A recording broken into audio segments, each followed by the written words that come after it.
In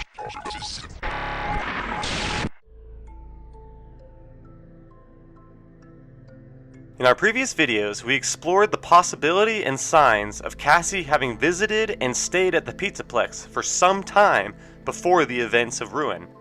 Was she staying at the Plex while her father worked? We also explored the theory of Henry, the very business partner of William Afton, still haunting the Plex in the form of an Endo, continuing his work while his new replacement, daughter, plays nearby. Cassie could have been wearing a type of technician security mask the whole time, blinding her to the reality that the Plex has been closed for maintenance, and her father actually being an Endo. To her, the Plex itself looked like it was still clean and in working order. Cassie was able to play games and go on rides that never actually existed or were ever completed. Stick around as we fill you in with some more clues we found throughout the Pizzaplex connecting these dots together. If you haven't already, please check out our previous videos for a prior breakdown on this web of theories. Put on those lore hunting lenses, my friends. Let's go! One spot that is easily missed is located in Kids Cove. If you work your way to the back where the crashed ship lies, you can walk around to the other side of it and find an opening. Look in, and it seems like this is a little hangout area. A TV is propped against the wall surrounded by toys. Roxy toys, to be specific. There's a Roxy plush, shoes, a mask, and even a Roxy Raceway helmet all spread around. One of the few solid facts we get from Ruin is that Cassie's favorite animatronic is Roxy.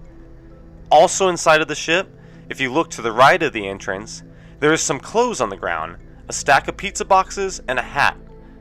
The clothes have sun on them, which immediately makes me think of the daycare. And there is another place I've seen this hat, the secret daycare loft. It is one of the items that becomes more nicely set once the mask is worn.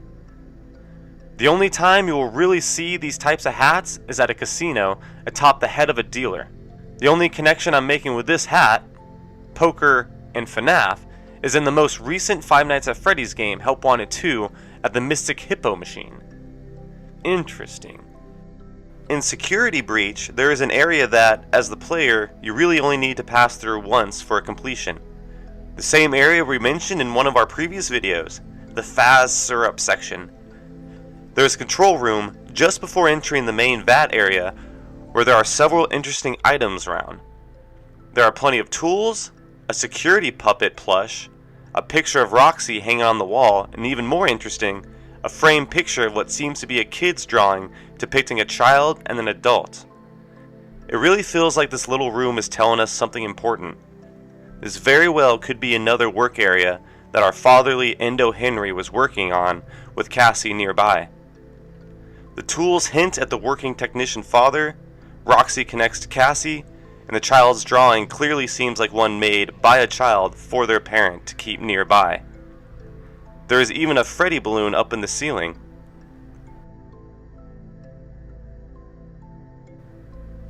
I believe there is a connection between the security puppet plushies to Henry, while the nightmare plushies are a connection to Afton. But the security puppet is a theory for another day. Anywho, Help Wanted 2 just recently released, dropping some more lore for us to dissect. And guess where one of the mini games is located? That's right, the Faz Syrup control room. The very room I've had my eye on for a while. It's actually one of the mini games that has the most challenges to it. We know Stillwell specifically chooses what to show us. If you turn around, everything we have previously mentioned is put into the game once again. Another interesting side observation. In Security Breach, when you look on the other side of the window from the syrup control room, the wall is just concrete bricks. So ever since this game, Stillwell hinted that whoever was in the control room was using a mask. Toward the end of Ruin, Cassie makes her way to Bonnie Bull to finish off some of the last security nodes. Scattered throughout this entire area are little wind-up music men. We acquired an email in Security Breach saying that someone had broken into the display cases and took only the music men out. There was no sign of a break-in because the thief had been at the Plex the whole time. We first encounter the mini music men in the air ducts as Gregory, acting as if they are guards blocking off access to certain areas. We see them again in masses as Cassie, again acting as if they are protecting something, this time being the security nodes. Why does Bonnie Bull have this level of protection? It could be because of the connection they had with the character and the importance of the security nodes. They are acting in groups, all wearing a Freddy top hat, except for a single one with bunny ears. When the many music men manage to capture you, it's also interesting how they act like they aren't sure what to do with Cassie at first, looking towards the mini music man with the bunny ears as if they are asking for guidance. We are able to conclude which animatronics are considered still connected to the system when we put on our mask because they become transparent colored outlines. We know the prototype Freddy in Ruin is not connected at all because he completely disappears when honing the mask, even losing sight of you. The music men are unique because when wearing the mask, you could still see them in a completely normal form. I believe there is more than just one set of coding running through the mask. There are actually 3 sets of codes. This would explain why it seems like there are 3 different entities speaking when you pause the game. The first one being Corrupt Helpy with his straightforward prompts, the text below being Corrupt Helpy with human personality coding, hence how he's able to sound just like a human child, and the third being Cassie herself speaking in the item description box. When wearing the mask, you see the coding meant for technicians like the security nodes themselves, on top of the kid-friendly AR mode, which also has echoes of Henry's memories mixed in. This could be why it seems items meant for adult use simply start disappearing when the mask is on. Items like roadblock signs, the frames to Roxy Raceway carts, and cleaning supplies like mops and trash. The floors don't appear in certain areas because Cassie was never meant to be there at all. Items even appear with the mask on as if it's echoes of coding trying to show a complete and clean pizzaplex. With the release of Help Wanted 2, we got many new surprises and lore drops. The second I saw the Fazbear Technician power panel from Ruin in the corner next to a door, I knew this would lead us to something special. You end up in a storage room with not only a Princess Quest 4 arcade machine, which was totally unexpected, but also a poster that helps connect our previous theories. Clocking out? Already? Take off your mask. Proof that probably more than just Vanny had this type of mask.